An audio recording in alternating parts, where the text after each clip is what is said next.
Y me acuerdo que un mes de febrero era, estando de noche, me avisaron que tenía que ir a hacer la prueba. Total, que salí por la mañana, cogí el coche, en vez de venirme a Alcalá, me fui por Madrid y le dije al conductor ahí en la puerta de la fábrica de Pegaso, me pares, sí. Pasé y hice la prueba de ajustador.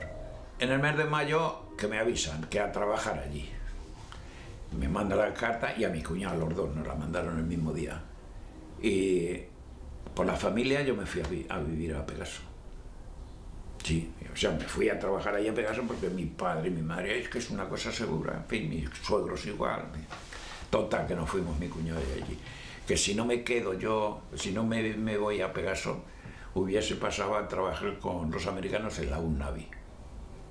Es importante introducir un elemento absolutamente novedoso e inesperado para nuestras organizaciones, que, como decía antes, la represión, la persecución en la clandestinidad nos ponía muchas dificultades. La ley de vida en el exilio hacía que nuestras filas iban mermando en número, a pesar de que algunos de los hijos de nuestros compañeros se iban incorporando. Un elemento que vino a introducir, para mí, creo yo, una inyección extraordinaria de participación, de afiliación y de proselitismo, fue la llegada a partir de los años 1956-57 a Europa de una ola de emigrantes económicos, así lo llamábamos, compatriotas que venían llamados por Europa a trabajar ya no solo a Francia, ya no solo a Bélgica, sino que también a Alemania, a Holanda, a Suiza, a algunos países nórdicos en poca cantidad, pero también Luxemburgo incluso. Y globalizando, diríamos que llegó un momento en los años 60 donde teníamos entrando y saliendo en Europa 1 millón de trabajadores españoles emigrantes. En el año 57, 58, 59, olas de inmigrantes de esa envergadura solo había una, y era la española. No quiere decir que no hubiera inmigrantes de Italia o restos de inmigrantes de Polonia, inicialmente en Francia magrebíes obviamente, pero el grueso de la presencia extranjera económicamente emigrada eran españoles.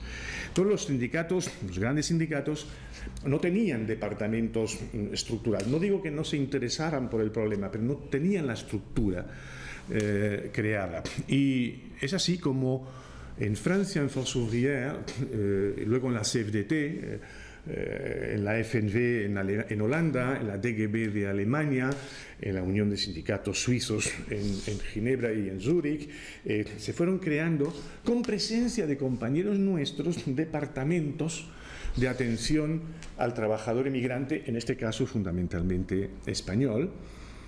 Por lo tanto, además de esta información, este tipo de cultura alternativa a la que podían ofrecer las embajadas de España, de Franco, nosotros les ofrecíamos otra cosa y además les ofrecíamos una protección de carácter laboral.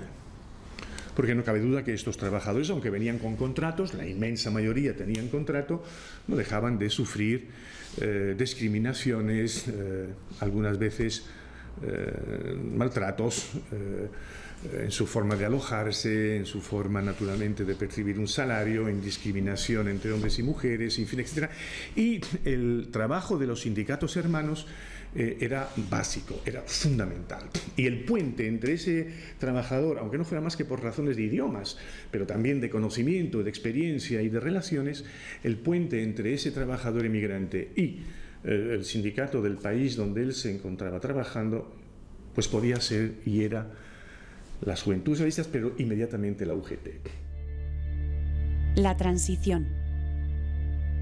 El fin de la dictadura y el comienzo de la transición trajeron consigo, por una parte, la vuelta de los exiliados a España y, por otra, una militancia sindical y política mucho más abierta, menos clandestina. La UGT va a ser pionera en este pulso con los primeros gobiernos de la monarquía al celebrar su 30 Congreso en España, el primero que se celebraba en nuestro país desde el final de la Guerra Civil. Será una etapa complicada, tensa y a la vez conflictiva. Se batieron marcas en cuanto a número de horas perdidas por huelgas y nuestros protagonistas estarán en primera línea en todas estas movilizaciones.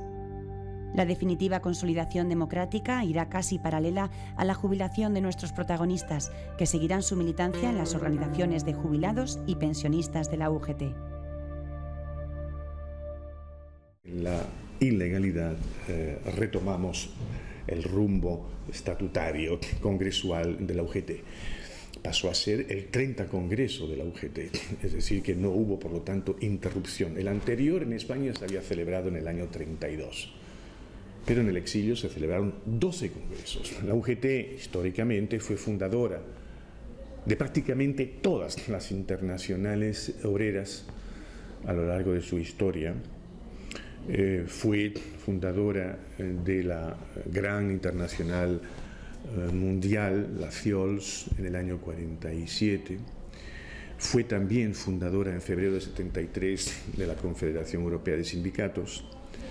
Mantenía con todas las organizaciones sindicales libres, democráticas y representativas del mundo entero una relación muy estrecha en la medida de sus capacidades y de sus posibilidades. Con los 9 años que tenía ya en 1939, cuando vuelvo en 1976, pues tengo ya casi 48 años. Eso demuestra, y durante todo ese tiempo se mantuvieron, vuelvo a repetir, las ideas y el principio del socialismo. Estuvimos trabajando en ello y se hizo las aportaciones que permitieron, entre otras cosas, ganar las elecciones. ¿Quién podía pensar que al mismo tiempo que se instauraban las libertades en España y se votaban se votaban las leyes que permitían constitucionalmente mantener esas libertades, pero al mismo tiempo éramos pues capaces de ganar las elecciones y de reformar y transformar este país en lo que es hoy día?